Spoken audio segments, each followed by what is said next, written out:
Hello, word nerds! Happy Thursday! Today I wanted to talk to you about Publishers Marketplace.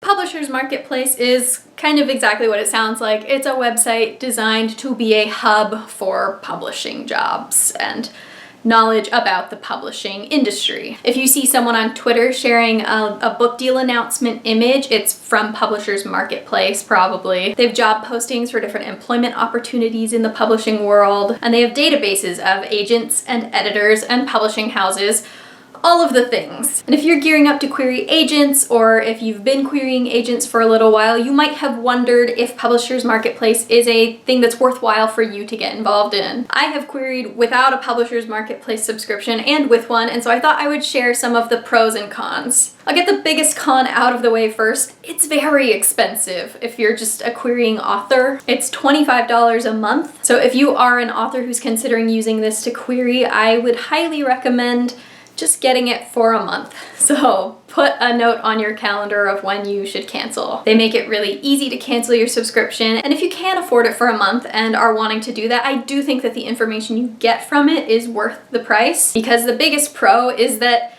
most of the publishing world's information is on this website. If you've got a list of agents that maybe you compiled off of a different website, you can look up their stats on Publishers Marketplace. You can see if they're making book deals. You can see other people that they've signed on, other clients that they're working with. It's a great way to give you even just a little bit more peace of mind in an arena that can feel very out of your control. Pro, you can list agents by Dealmakers or new sellers. Con, not every agent is on there yet. So if you're only using Publishers Marketplace to try and look up agents, you're gonna be missing some people who are maybe newer in the publishing industry who could be really good fits for you, who could be at the start of a very strong agenting career. One of the things that I've really liked and would probably consider a pro is that I do feel extremely prepared now. If I do end up getting an agent who wants to set up a call with me, I feel like I have as much information as I possibly could have about all of the agents that I'm querying. And it has helped guide me towards some questions I would maybe want to ask them if they were more interested in working with me. For example, if I saw on Manuscript Wishlist that an agent wanted to represent sci-fi, but then when I looked at their Publishers Marketplace account, they had mostly sold fantasy, it would be something worth asking about. Are they breaking into the sci-fi market?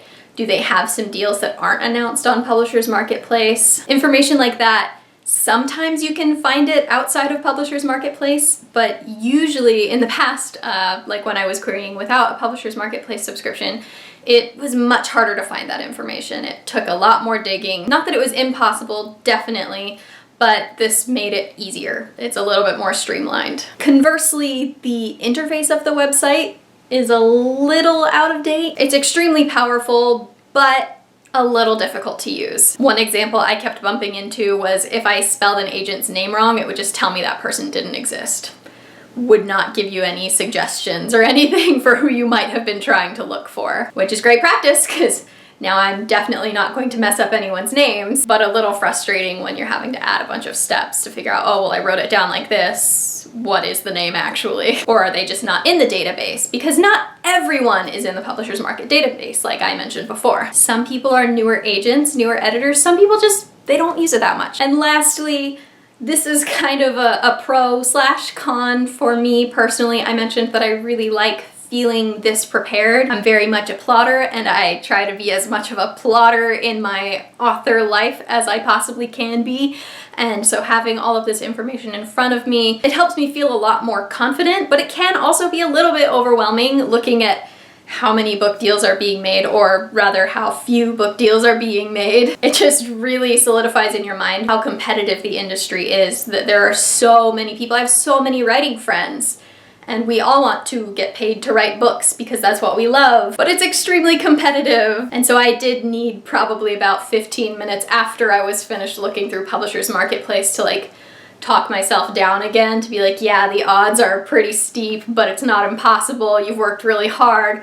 Go for it, do the thing. And that's fine, I don't know. It's not necessarily a con to be realistic about things. Just something to keep in mind, I guess, if you do tend to get very overwhelmed by how competitive publishing is, this might not be the most useful thing for you. It might be more useful for you to just submit to agents who you know want to rep what you write. So I guess my overall verdict, having queried before and gotten an agent without Publishers Marketplace and now gearing up to query again and using Publishers Marketplace to help myself prepare, I do think that it's a useful product. I think that if that is in your reach financially and you're considering putting the money towards it, I think it's useful. I think it can bring peace of mind and it can help give you more direction as you're moving forward and help you feel a little bit more in control. However, and this is a very big however, I don't think it's necessary. It's not the be-all end-all of publishing information. And while I do really like being able to see all the book deal information, you don't need that for querying. You can get all of the information that you would really need for querying on Manuscript Wishlist. I'll put a link to that down in the description. And if one of those agents does want to offer representation, you can ask them about deals they've been making. So I don't know.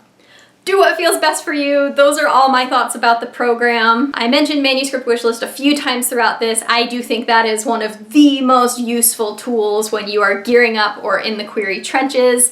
I've also put some other links down in the description that can be useful to you, like Query Shark, which can help you fine-tune your query letter writing skills. I've also put a link to Query Tracker down in the description, which can be helpful for figuring out when agents are responding to queries, so you can get a feel for if you are on the right track, if you need to nudge people, all of that. And yeah, let me know your favorite tools if you're about to start querying or if you are in the query trenches. Best of luck if you are there. I know it's a lot. Believe me, I know it's a lot, but we can get through this. You are all amazing writers. I am rooting for you.